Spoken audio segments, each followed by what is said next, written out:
Paid media के प्रायोजकों का agenda. Paid media के प्रायोजकों का मुख्य लक्ष्य अपने कारोबारी हितों की रक्षा करना है। चूंकि उनकी शक्ति का स्रोत हथियारों की तकनीक पर टिका हुआ है, अतः वे ऐसी कानून व्यवस्था चाहते हैं जिससे देश तकनीकी वस्तुओं का उत्पादन न कर सके, और इसके लिए वे गैजेट एवं पेड मीडिया का इस्तेमाल करते हैं। गैजेट में वे ऐसी इबारतें छपवाते हैं जिससे कारोबार पर उनका एकाधिकार बढ़े और नागरिक इसे देख न पाए, इसके लिए वे पेड मीडिया का इस्तेमाल करते हैं। नीचे पेड मीडिया के एजेंडे के मुख्य बिंदुओं की सूची दी गई है। यदि आप गैजेट का अवलोकन करना शुरू करेंगे तो इसे साफ तौर पर देख सकते हैं, किंतु यदि आप राजनैतिक सूचनाओं के लिए पेड मीडिया पर निर्भर रहेंगे तो या तो इसे देख नहीं पाएंगे या फिर आपको लगेगा कि यह सब स्वतः ही हो रहा है और कानूनों की इसमें कोई भूमिका नहीं है। एक आर्थिक नियंत्रण बनाने के लिए 1.1 भारत के प्राकृतिक संसाधन एवं खनिज लूटने के लिए उनका अधिग्रहण करना। आरआरपी का अध्याय 5 एवं 6 देखें। 1.2 आवश्यक एवं महत्वपूर्ण सेवाओं जैसे media, power, banking, mining, railway, aviation, automobile, निर्माण, कृषि, दवाइयाँ आदि के कारोबार पर एकाधिकार बनाना। 1. वे पेड मीडिया पार्टियों एवं उनके नेताओं का इस्तेमाल करके गैजेट में लगातार ऐसी इबारतें छपवाएंगे जिससे देश की राष्ट्रीय संपत्तियां, प्राकृतिक संसाधन, सार्वजनिक उपक्रम आदि बिक जाएंगे और ये संपत्तियां अमेरिकी, ब्रिटिश, फ्रेंच धनिकों के स्वामित्व में चली जाएगी। 2. पेड मीडिया में इस बेचान को एक सधी हुई आर्थिक नीति एवं साहसिक फैसले के रूप में बताया जाएगा। नागरिकों का ध्यान बटाने के लिए वे अस्पष्ट आर्थिक शब्दावली जैसे विनिवेश, विदेशी निवेश, आर्थिक सुधार, निजीकरण, पीपीपी मोड, उदारीकरण, भूमंडलीकरण, पूंजीवाद, समाजवाद, साम्यवाद, नव उदारवाद आदि का इस्तेमाल करते हैं। 1.3 भारत में तकनीकी उत्पादन करने वाली छोटी स्वदेशी इकाइयों को बाजार से बाहर करना। अमेरिकी, ब्रिटिश बहुराष्ट्रीय कंपनियां जहां भी जाती है वहां तकनीकी उत्पादन करने वाले स्थानीय कारखानों को तोड़ने में काफ़ी संजीदगी से काम करती है। तकनीकी आधार टूटने के बाद अमुक देश हर क्षेत्र में तकनीक के लिए अमेरिकी, ब्रिटिश कंपनियों का ग्राहक बन जाता है। 1. मध्य एवं निम्न वर्ग बॉटम 80% का गणित विज्ञान का आधार तोड़ना। 2. अनुत्पादक नस्ल का बड़े पैमाने पर उत्पादन करने के लिए प्रतिभाशाली छात्रों को पेड मीडिया की सहायता से इतिहास, राजनीति विज्ञान, मनोरंजन, खेलकूद आदि जैसे क्षेत्रों में जाने के लिए प्रेरित करना। 3. रेग्रेसिव टैक्स सिस्टम में छोटी इकाइयों का कारोबार बड़ी फैक्ट्रियों के पास चला जाता है, अतः वे रिग्रेसिव टैक्स प्रणाली के समर्थन में एवं प्रोग्रेसिव टैक्स के सख्त खिलाफ है। Sales tax, excise tax, VAT एवं जीएसटी आदि सभी रिग्रेसिव टैक्स प्रणालियां हैं, जबकि रिक्त भूमिकर प्रोग्रेसिव कर प्रणाली है। 4. वे गैजेट में ऐसी इबारतें छापेंगे जिससे शहरी क्षेत्र की जमीन महंगी बनी रहे। जमीन की कीमतें ऊंची रहने से कारखाने लगाना मुश्किल हो जाता है। 5. तकनीकी उत्पादन तोड़ने के लिए उन्हें अदालतों एवं पुलिस का ऐसा स्ट्रक्चर चाहिए कि पैसा फेंकने वाले का काम हो सके। यदि किसी देश में अदालतें एवं पुलिस ईमानदार है तो तकनीकी विकास में विस्फोटक वृद्धि होने लगती है। 2. सैन्य नियंत्रण बनाने के लिए आर्थिक नियंत्रण बढ़ने के साथ ही अगले चरण में वे सैन्य नियंत्रण बनाना शुरू करते हैं। यदि कोई देश अपने आर्थिक क्षेत्र अमेरिकी, ब्रिटिश धनिकों को देने से इनकार करता है तो फिर कोई न कोई बहाने से सेना भेजकर पहले सैन्य नियंत्रण बनाया जाता है और फिर वे अर्थव्यवस्था का अधिग्रहण करना शुरू करते हैं। इराक इसी मॉडल का शिकार हुआ था और अब ईरान का नंबर है। भारत ने आर्थिक नियंत्रण देना स्वीकार कर लिया, अतः हम युद्ध से बच गए और अब वे सैन्य नियंत्रण बढ़ा रहे हैं। 2.1 भारत की सेना पर नियंत्रण बनाने के लिए अमेरिकी, ब्रिटिश, फ्रेंच कंपनियों के हथियार इंस्टॉल करना। सभी जटिल हथियारों को खरीदते समय निर्माता से एंड यूज मॉनिटरिंग एग्रीमेंट करना होता है। AUMA और स्पेयर पार्ट्स की निर्भरता के कारण सेना हथियार का इस्तेमाल करने के लिए निर्माता पर हमेशा निर्भर बनी रहती है। 2.2 भारत के सैन्य परमाणु कार्यक्रम को फिर से शुरू न होने देना। पाकिस्तान के पास सामरिक बम है और वह आज भी अपनी परमाणु क्षमता निरंतर बढ़ा रहा है। भारत के पास सामरिक परमाणु बम नहीं है और अमेरिका से 123 एग्रीमेंट होने के बाद 2008 से ही हमारा सैन्य परमाणु कार्यक्रम ठप है। 2010 में पोखरण 2 के मुख्य वैज्ञानिक ने सार्वजनिक रूप से यह बात कही थी कि भारत का हाइड्रोजन बम रिटायर होने के बाद रहा था। फिशन ब्लास्ट का परीक्षण सफल था का टेस्ट असफल, किंतु हम फिशन और लोयल डिवाइस का परीक्षण तो 1974 में ही सफलतापूर्वक कर चुके थे। बाद में इसकी पुष्टि परीक्षण में शामिल अन्य वैज्ञानिक ने भी की। इसके अलावा भारत ने आज तक कभी भी वातावरणीय परीक्षण भी नहीं किया है। और फिर भी हम अपना सैन्य परमाणु कार्यक्रम बंद कर चुके हैं। हमें इसे फिर से शुरू करने की आवश्यकता है। 2.3 भारत एवं विशेष रूप से कश्मीर में अपने सैन्य अड्डे बनाना। अमेरिकी ब्रिटिश धनिक ईरान चीन के खिलाफ भारत की सेना एवं संसाधनों का इस्तेमाल करना चाहते हैं, और इसके लिए उन्हें भारत की जमीन सेना पर पूर्ण नियंत्रण चाहिए। अभी भारत में जो हिंदू मुस्लिम तनाव नजर आ रहा है, यह इसी नीति का हिस्सा है। भारत में हिंदू मुस्लिम तनाव बढ़ने के बाद जब अमेरिका भारत की सेना एवं संसाधनों का इस्तेमाल ईरान के खिलाफ करेगा तो एंटी मुस्लिम सेंटिमेंट की लहर के कारण भारतीय हिंदू ईरान में सेना भेजने का विरोध नहीं करेंगे। 2.4 नागरिकों को हथियार विहीन बनाए रखना। जिस देश के नागरिकों के पास हथियार होते हैं उस देश की सेना को तो हराया जा सकता है, किंतु देश के प्राकृतिक संसाधनों का अधिग्रहण नहीं किया जा सकता। अतः अमेरिकी ब्रिटिश धनिकों नागरिकों को हथियार रखने की अनुमति देने के सख्त खिलाफ है। 3 धार्मिक नियंत्रण बनाने के लिए अमेरिकी ब्रिटिश धनिकों का गठजोड़ मिशनरीज के साथ है। अतः जब किसी देश पर उनका आर्थिक सैन्य नियंत्रण बढ़ता है, तो अगले चरण में वे स्थानीय धर्मों को आपस में लड़वाकर कन्वर्जन के प्रयास शुरू करते हैं। पिछले 400 सालों से अमेरिकी ब्रिटिश हथियार निर्माताओं का यही ट्रैक रहा है। 3.1 भारत में सांप्रदायिक आधार पर अलगाववादी हिंसक गृह युद्ध की जमीन तैयार करना। 3.2 भारतीय मुस्लिमों को अलग देश की मांग करने के लिए तैयार करना। 3.3 भारत को 3 हिस्सों में विभाजित करना, कश्मीर एवं पूर्वोत्तर। 1. वे शुरू से ही भारत में जनसंख्या नियंत्रण कानून डालने के खिलाफ रहे हैं। इससे धार्मिक जनसंख्या का संतुलन बिगड़ता है और अलगाव की जमीन तैयार होती है। 2. इसके अलावा वे भारत में रह रहे 2 करोड़ अवैध विदेशी निवासियों को खदेड़ने के भी खिलाफ है, ताकि जरूरत पड़ने पर इन्हें किसी भी समय हथियार भेजकर गृह युद्ध ट्रिगर किया जा सके। 3. हिंदू मुस्लिम तनाव बढ़ाने के लिए वे गाय का भी कई तरीकों से इस्तेमाल करते हैं। आज़ादी से पहले भी उन्होंने गाय का इस्तेमाल हिंदू मुस्लिम को लड़ाने में किया था। 3.4 सरकारी नियंत्रण में लेकर मंदिरों की संपत्तियां लूटना एवं उत्सवों में होने वाले धार्मिक जमाव को तोड़ना। वे मंदिरों को सरकारी नियंत्रण से मुक्त करने के खिलाफ है, ताकि मंत्रियों एवं जजों का इस्तेमाल करके मंदिर की जमीनों को बेचा जा सके। और उत्सवों में धार्मिक जमाव तोड़ने के लिए वे भ्रष्ट जजों एवं पेड मीडिया का इस्तेमाल करते हैं। 3.5 देशी गाय की प्रजाति को लुप्तप्राय करके इसके उत्पादों पर एकाधिकार बनाना।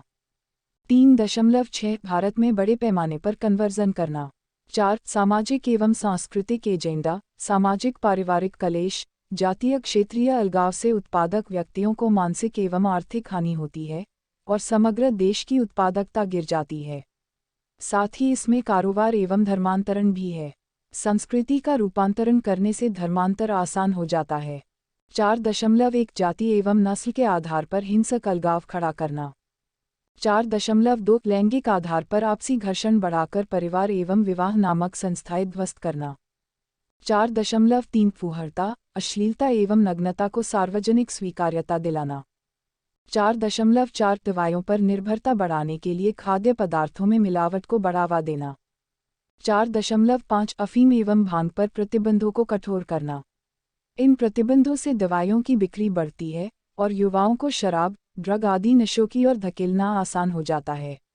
मिशनरीज कन्वर्जन में नशे का इस्तेमाल बड़े पैमाने पर करती है। अभी पंजाब में इस मॉडल पर काम चल रहा है। 5 राजनैतिक एजेंडा। वे राजनीति में केंद्रीकृत व्यवस्था चाहते हैं ताकि बड़ी पार्टियों में पेड मीडिया का इस्तेमाल करके नेताओं को प्लांट किया जा सके। यदि पार्टियों एवं नेता उनके कंट्रोल से निकल गए तो वे गेजेट में इबारतें छपवाने की क्षमता खो देंगे। 5.1 ईवीएम जारी रखना।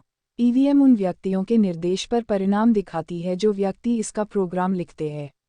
नेताओं को कंट्रोल करने के लिए ईवीएम उनका सबसे प्रभावी टूल है। नेताओं को नियंत्रित करने के लिए वे भारत में ईवीएम जारी रखना चाहते हैं। 5.2 छोटी पार्टियों को कमजोर करना। वे ऐसे कानून छापते हैं जिससे छोटी पार्टियों के लिए चुनाव लड़ना मुश्किल होता जाए और सिर्फ बड़ी पार्टियां मैदान में रहे। 5.3 बड़ी पार्टियों का केंद्रीयकरण करना। वे राजनैतिक पार्टियों में आंतरिक लोकतंत्र यानी कि पार्टी मेंबर्स को वोटिंग राइट्स देने के खिलाफ है। इससे वे भारत की बड़ी पार्टियों में ऐसे नेताओं को आगे बढ़ा पाते हैं जो उनके एजेंडे को आगे बढ़ाने का काम कर रहे हैं। 5.4 युवाओं को राजनीति से दूर रहने के लिए प्रेरित करना। 5.5 नागरिकों के मतदान एवं चुनावी अधिकारों में कटौती करना। उन्हें ऐसा सिस्टम चाहिए कि एक बार वोट देने के बाद अगले 5 वर्ष तक मतदाताओं की प्रशासनिक राजनैतिक प्रक्रियाओं में कोई भूमिका न रहे, ताकि वे पीएम एवं मंत्रियों को घूस देकर या उनका हाथ मरोड़कर मनमर्जी की इबारतें गेजेट में निकलवा सके। वोट वापसी एवं जूरी सिस्टम इस मैकेनिज्म को पूरी तरह से तोड़ देता है। वे इन प्रक्रियाओं को लागू करने के खिलाफ है। 6. प्रशासनिक एजेंडा। पुलिस एवं अदालतों की संरचना इस तरह रखना कि पैसा फेंककर अपना काम करवाया जा सके। पुलिस एवं अदालतें सबसे ज़्यादा महत्वपूर्ण हिस्सा है। जो आदमी पुलिस एवं जजों को नियंत्रित करता है, उस पर कोई भी कानून लागू नहीं होता, क्योंकि जब भी कोई कानून तोड़ा जाता है अपराधी को पकड़ने का काम पुलिस और दंड देने का काम जज करता है। वे इतने बड़े भारत में अपने एजेंडे को इसीलिए आगे बढ़ा पा रहे हैं क्योंकि भारत में जज सिस्टम है। जज सिस्टम का डिज़ाइन इस तरह का होता है कि इसमें चयनात्मक न्याय दिया जा सकता है। मतलब, जब पैसे वाला आदमी फंसता है तो वह जज को पैसा देकर अपने पक्ष में फैसला निकलवा लेगा। इसी तरह जिसके पास पैसा है वह अपने प्रतिद्वंदियों को भी उल्टे सीधे मुकदमों में फंसाकर अंदर करवा सकता है। अदालतों एवं पुलिस को पकड़ में रखने के लिए वे भारत में जज सिस्टम जारी रखना चाहते हैं एवं जूरी सिस्टम से अत्यंत घृणा करते हैं। वे जूरी सिस्टम से इतनी घृणा करते हैं कि उन्होंने भारत की सभी पाठ्यपुस्तकों में से इस लफ्ज़ को निकाल दिया है। आपको भारत की किसी भी पाठ्यपुस्तक और यहाँ तक कि कानून की किताबों तक में जूरी सिस्टम का जिक्र नहीं मिलेगा। उल्लेखनीय है कि जूरी सिस्टम होना सबसे बड़ी वजह रही कि अमेरिका, ब्रिटेन, फ्रांस, भारत जैसे देशों से तकनीक के क्षेत्र में काफ़ी आगे निकल गए। जूरी ने वहाँ के छोटे मझौले कारोबारियों की जज पुलिस नेताओं के भ्रष्टाचार से रक्षा की और वे तकनीकी रूप से उन्नत विशालकाय बहुराष्ट्रीय कंपनियां खड़ी कर पाए।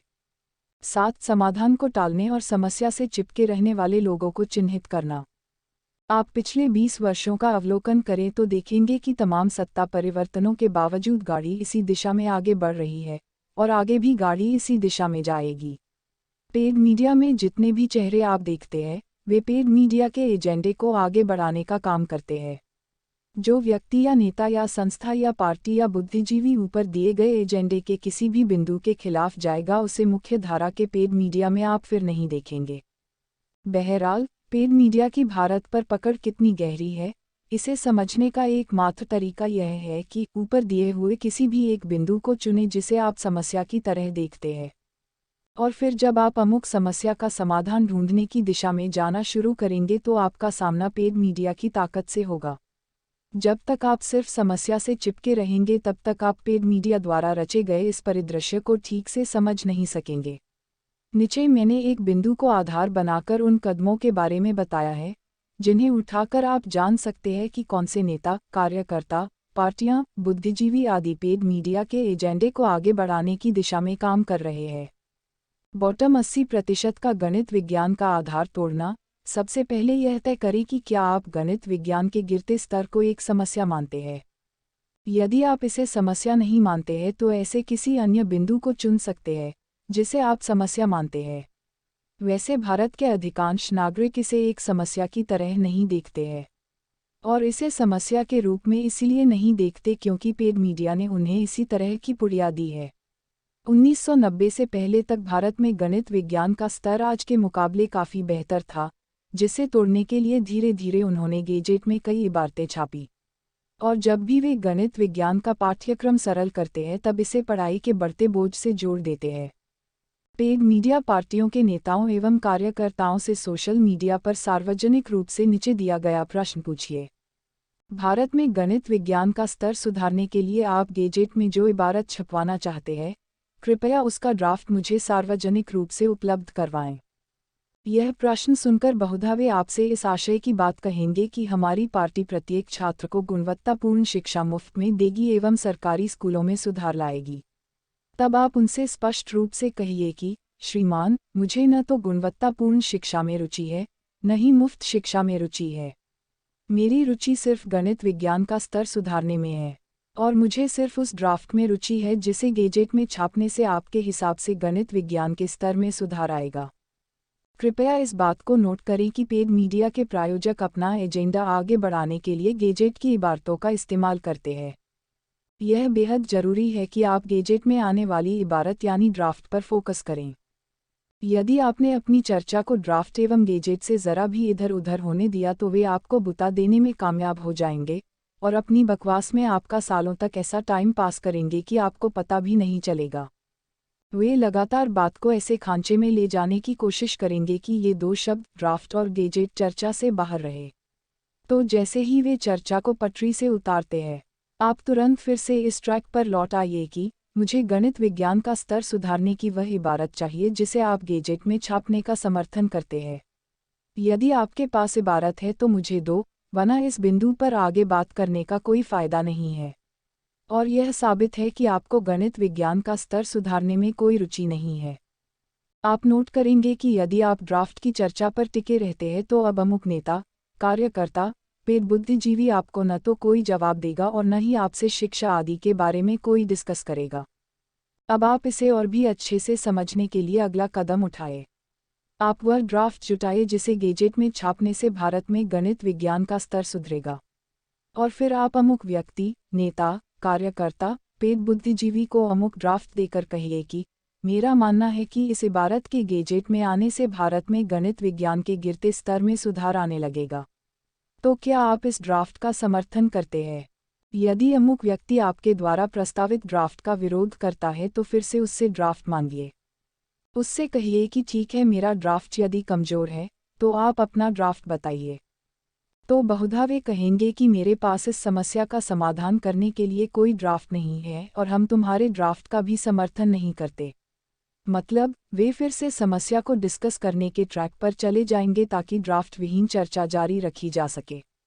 बस इस तरह आप जैसे जैसे अपने आसपास के उन कार्यकर्ताओं एवं पेड बुद्धिजीवियों आदि से यह प्रश्न पूछना शुरू करेंगे जो शिक्षा आदि पर लिखते बोलते या गतिविधियों करते रहते हैं, वैसे वैसे आपको पेड मीडिया के एजेंडे एवं उनकी पकड़ का अंदाजा होता चला जाएगा। और इसी तरह से आप पेड मीडिया पार्टियों एवं बुद्धिजीवियों आदि से अन्य मुद्दों पर ड्राफ्ट मांग सकते हैं।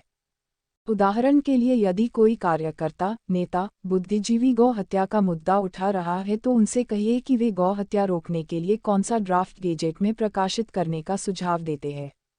या उनसे पूछिए कि भारत में स्वदेशी तकनीक आधारित आधुनिक हथियारों का उत्पादन करने के हमें कौन से कानून गेजेट में प्रकाशित करने चाहिए। आप पाएंगे कि पेड मीडिया के हितों को संरक्षण करने वाले मुद्दों पर सभी राजनीतिक पार्टियों, नेताओं, बुद्धिजीवियों आदि का हमेशा एक सा ही स्टैंड रहेगा। उनके बयानों में आपको भिन्नता मिलेगी, लेकिन गेजेट में वे हमेशा ऐसी इबारतें छापेंगे जिससे पेड मीडिया का एजेंडा आगे बढ़े।